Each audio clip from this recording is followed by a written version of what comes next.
Blog Talk Radio.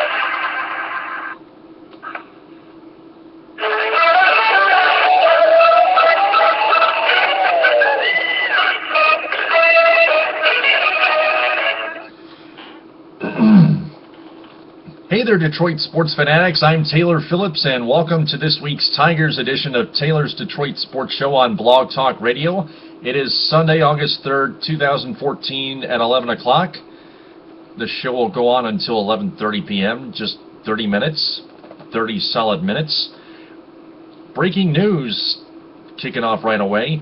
The Tigers acquired left-handed Cy Young Award-winning starting pitcher David Price from the Tampa Bay Rays in a three-team trade Thursday during their series finale at Comerica Park against the Chicago White Sox.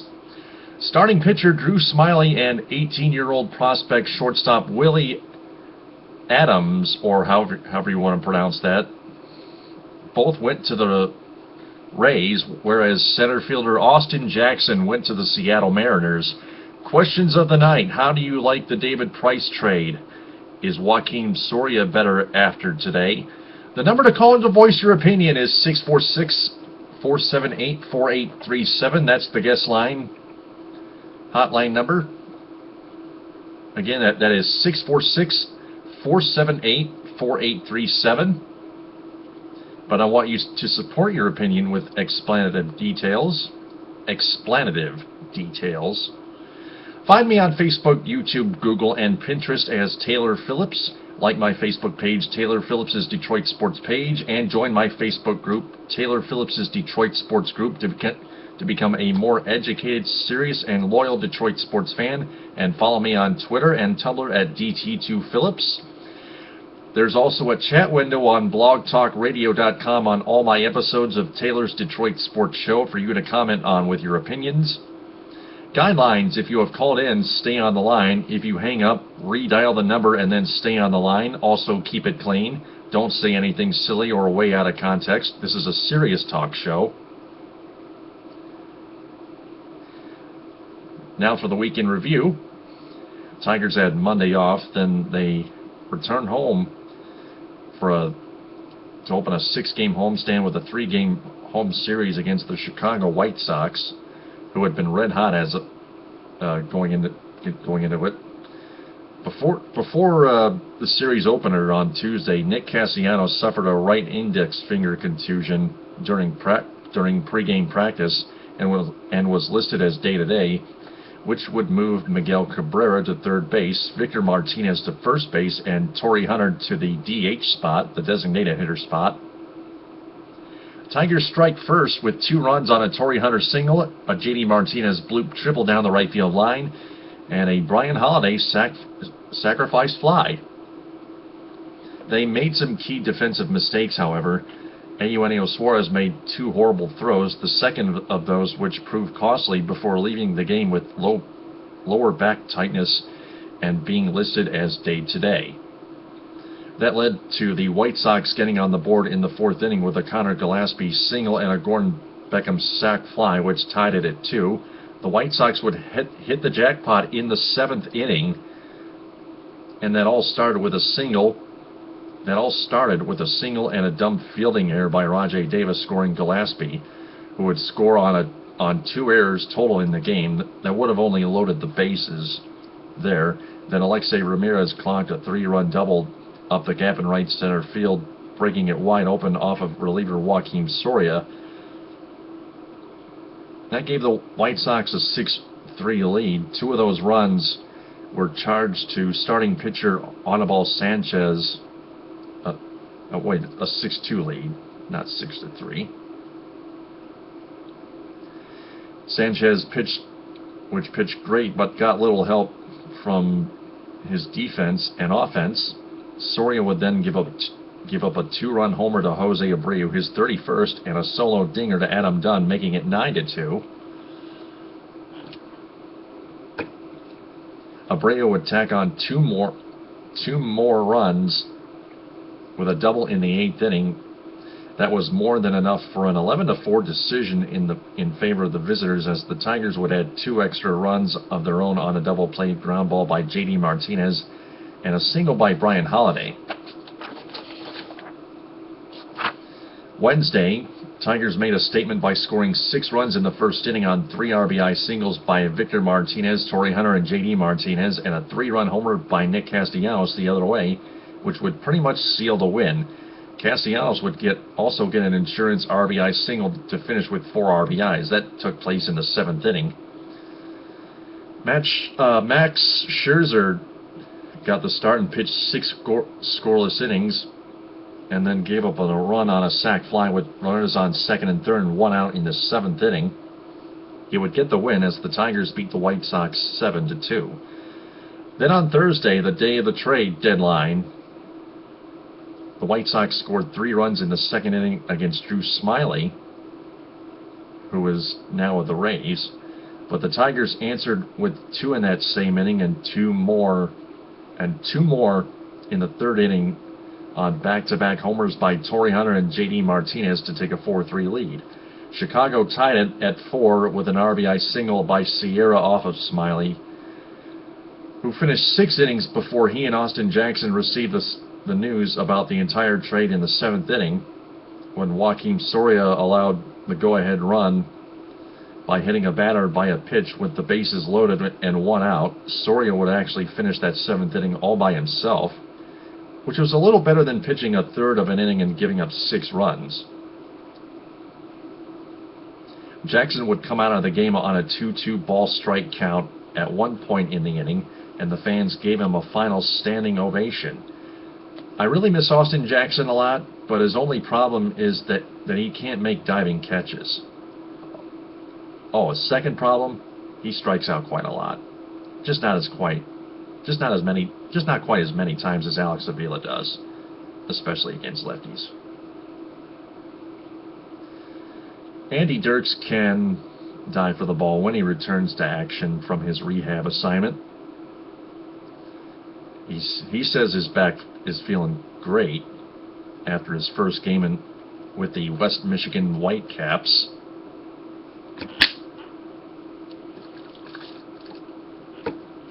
Anyway, back to the Thursday game. Java Chamberlain gave up 2 Chicago insurance runs in the 8th inning before Blaine Hardy stopped the bleeding. That made it 7-4 White Sox, and that's how that one ended up. But the thing that mattered more than that on that day from here on out, David Price is now a Tiger, and he will help boost the starting pitching rotation and help the team win their first World Series championship in 30 years. After the game, the Tigers also recalled left-handed relief pitcher Patrick McCoy and activated him from the 15-day disabled list. Then on Friday, the Colorado Rockies came into town for a 3-game set. Justin Verlander took the ball in Game 1, pitched 8 innings, 7 of them which were solid, and got the W. He ran into that unlucky 7th inning, which I like to call it, just like all Tigers pitching overall had lately, and got himself into some trouble giving up 2 runs, but kept his cool and held the Rockies to just the 2 runs to keep his Tigers in the lead 3-2. Victor Martinez would deliver an insurance run with a single, scoring Rajay Davis, who scored 2 runs and got the first 2 RBIs of the game on a single in the 5th inning as well. Ian Kinsler drove Davis home with an RBI double in that 5th inning right after that. Joe Nathan got himself into a bit of a jam, but he managed to pick up his 22nd save in scoreless fashion on the season, and 7th consecutively. Then on Saturday, the Tigers got their bats exploding. They scored at least 1 run in every inning on Fiesta Tigres night at Comerica Park, and they finished off the Rockies 11-5. The last time they scored at least 1 run in every inning was literally 1912. The year of 1912. You've heard it from other media sources before, and it's no joke. Holy mackerel. That was 102 years ago. Can you believe that? Talk about dusting off a very old classic. Miguel Cabrera, Victor Martinez, and J.D. Martinez all went yard. Victor's was a 3-run homer to break it wide open. Miggy's blast disappeared into the higher bushes of right center field, which I'd like to call it. And JD's was hit the other way. Rick Porcello went 8 innings flat and got the win. He struck out 10 batters after striking out the side in order for a scoreless 7th inning, which broke the unlucky 7th inning drought, which no other Tigers pitcher starting or relief had been able to do lately at home until then. Pat McCoy made his return and gave up 3 runs without getting it out before Phil Koch got all 3 outs instantly. Don't know if he was rusty or anything, but apparently McCoy needs to be sent back down. Sunday, Tigers going for the sweep, and Anibal Sanchez pitched 7 scoreless innings, struck out 12 Colorado batters, and got the win by getting 4 runs of offensive support, all in the 3rd inning, including a Miguel Cabrera RBI single and another Victor Martinez 3-run homer. Second game in a row Victor Martinez has hit a 3-run homer. That's a double bonus. Java Chamberlain got his first crack at the Rockies and pitched a scoreless 8th. And Joaquin Soria finally bounced back with a clean 9th inning after giving up a leadoff single to Josh Rutledge. Tigers won 4-0 to complete a 3-game sweep.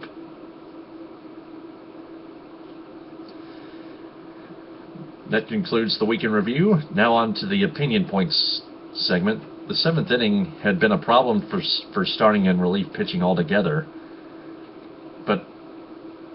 But I was wondering at that time, how could they be that tired in the 7th inning when the pitch count isn't nearly up to 100? That's the thing that upset me a lot. This is Major League Baseball, for goodness sakes. That shouldn't happen at all. That could be the biggest example of why we, the Tigers, acquired David Price in that trade. He's tougher than thick nails out there on the mound, and he can pitch a lot better in 7th innings than all 4 other Tiger starting pitchers had been right now until Saturday and Sunday. Sanchez and Porcello reverse, both pitched scoreless 7th innings. Now Verlander and Scherzer need to do their part soon. And so does David Price, don't get me wrong.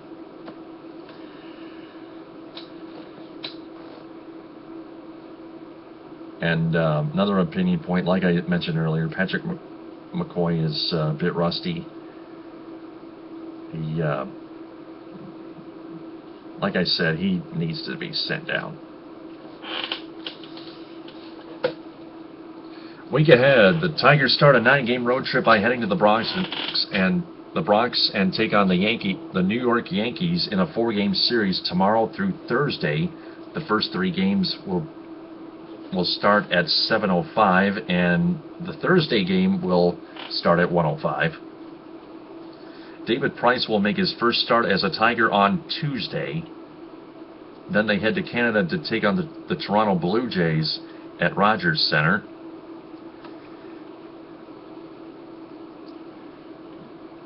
For the complete game schedule of the Tigers, you can go to Tigers.com or download the MLB.com at-bat mobile app and select your favorite team, the Tigers, of course, and look up their schedule.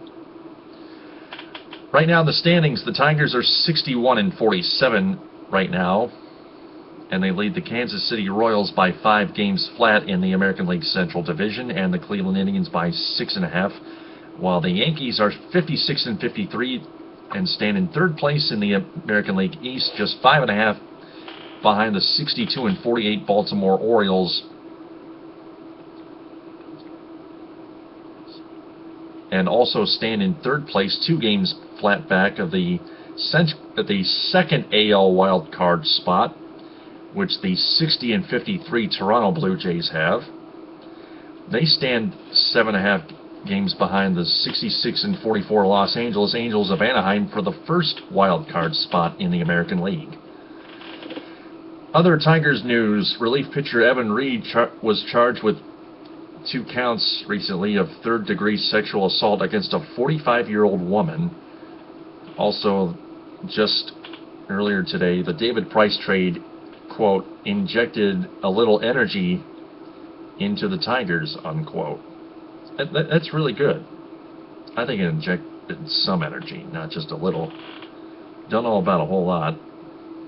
I'd like to take that too. Now some fan feedback. The fans were booing Soria off the field on Tuesday after he'd give up 6 runs, which is pure fan immaturity right there. I know you Tiger fans are really passionate about your team winning. I am too. But we have to understand Joakim Soria was still a bit rusty after he got traded last week from the Texas Rangers. But now he has it back after a much better outing today. I think Pat McCoy is the one you should really be booing at. Because like I said, McCoy needs to be sent down. I also heard one of you say that nothing is going to change the catcher situation because Mr. Al Avila is the team's assistant general manager and Alex Avila's father, which is called family loyalty. Come on, that's all you got?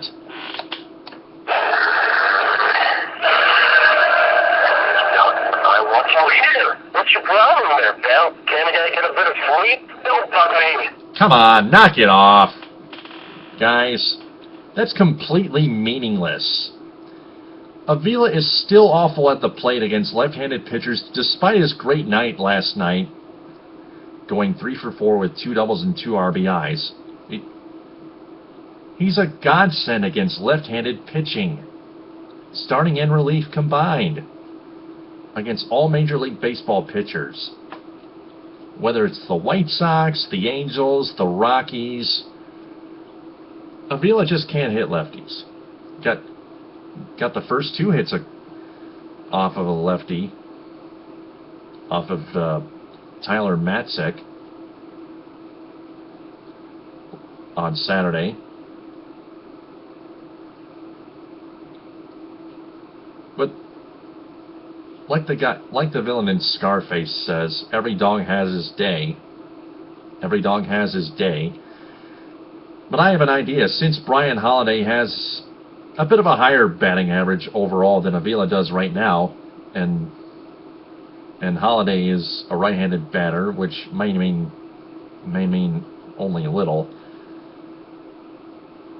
and Holiday can bat against both left-handed and right-handed pitching, like we know he can.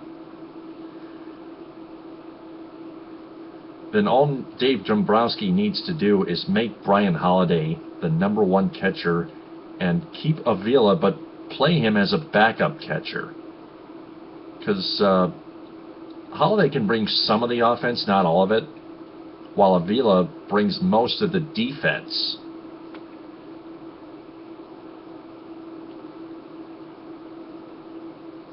I know for a fact, like some of you say, Avila has a very high on-base percentage. But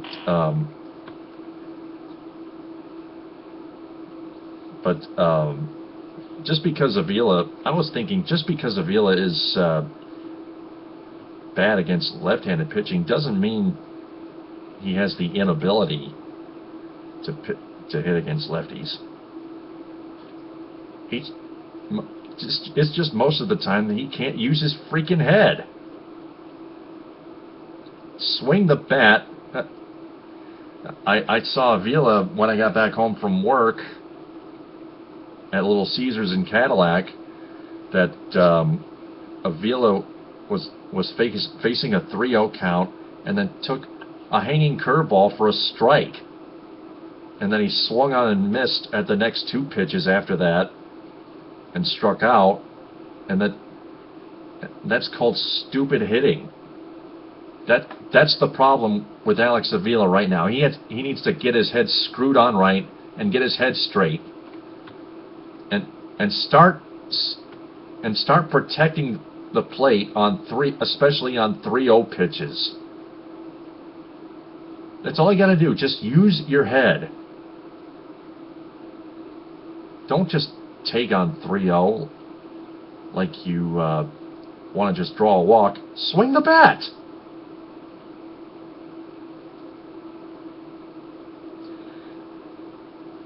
That's it for the fan feedback segment. Except for one of you guys on Fox Sports Detroit Girls' Facebook page, one of you said that was from Jeremy Holman. Saying go Tigers, can't wait to see Price go on Monday, which isn't true.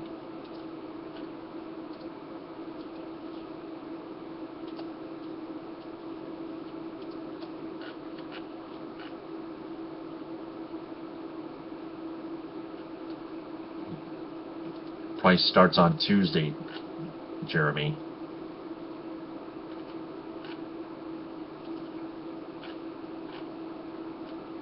Just take one more look at that schedule, please. Thank you. That's all I ask. So, big trade getting David Price. Do you miss Austin Jackson? That's another question on the David Price trade. How do you like David Price? Of course. Do you miss Drew Smiley at all or not? Call in at 646-478-4837 on the Taylor's Detroit Sports Show guest line on Blog Talk Radio. Use the chat window or find me on Facebook, Taylor Phillips, Taylor Phillips' Detroit Sports page, and Taylor Phillips' Detroit Sports Group. Also find me on Google, YouTube, and Pinterest as Taylor Phillips. Find me on Twitter at DT2Phillips with the number 2 on Twitter and Tumblr. Other Detroit sports updates. Lions head coach Jim Caldwell and president of football operations Tom Luan report to the media that they are confident that they will keep defensive tackle Ndamukong Suh. They reportedly will table the talks with him on a new contract until the end of the 2014 season. So that only means that they are saving the conversation until after the 2014 season concludes. It's not bad at all. I mean, some of you are worried. Some of you don't like Ndamukong Suh because of all the bad things he has done in the past, and I understand that too. I know it myself. But Jim Caldwell has very good discipline values as a head coach.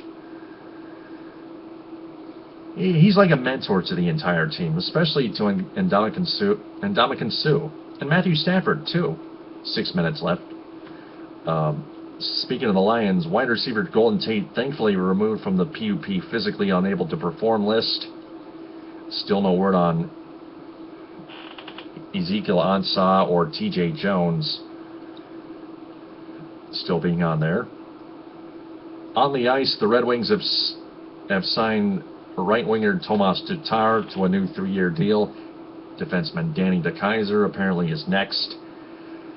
They've also hired Jim Miller and Andrew Brewer as 2 more new assistant coaches. They'll be behind the bench beside Tony Granato, the prime assistant coach, and of course the head coach Mike Babcock, who has 1 year left in his contract. Same for general manager Ken Holland, the loyal one. And finally, former Piston point guard Peyton Siva agrees to an undisclosed deal with the Orlando Magic. Oh, 3 more notes. Michigan State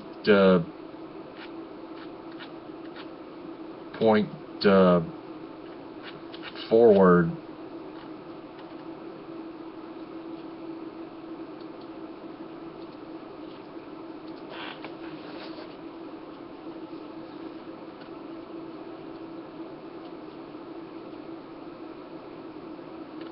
or Kenny Kaminsky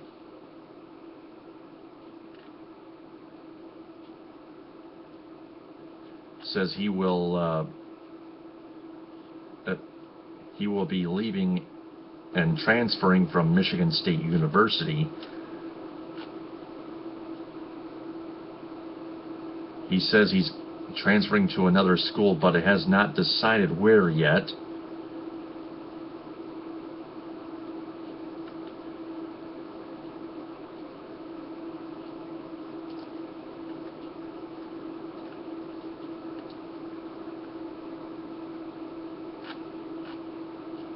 Also,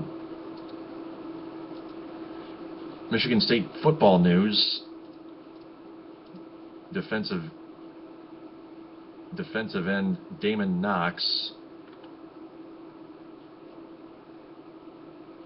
had a surgical procedure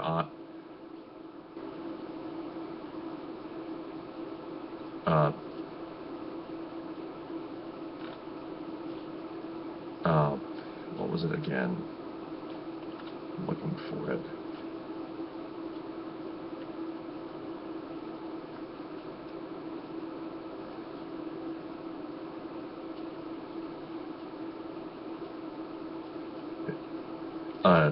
He's defensive tackle instead of defensive end. I think it's his knee that's killing him.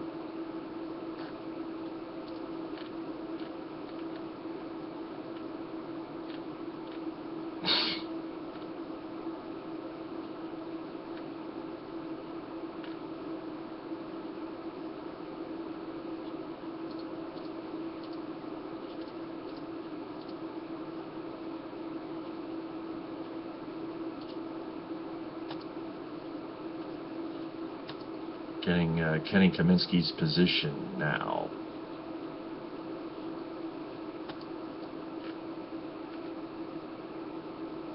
He's a redshirt sophomore, is Kaminsky. He's a point forward. It says he's a forward.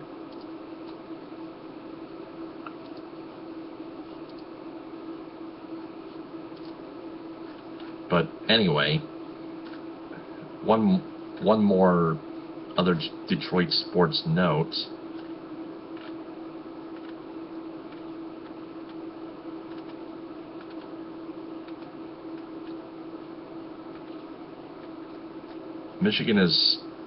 Michigan football has suspended wide receiver Cassante York for failing to meet 90 seconds. Team standards.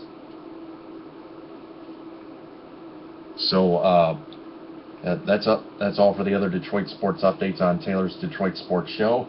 As the Yankees right now have just ended the 7th inning with an 8-7 lead on the Boston Red Sox at Fenway Park. 60 seconds.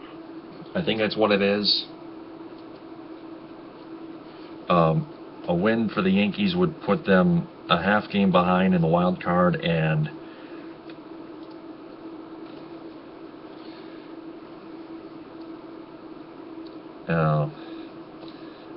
five games flat back of the Baltimore Orioles in 3rd place in the AL East. That's going to do it for Taylor's Detroit Sports Show, the Tigers edition.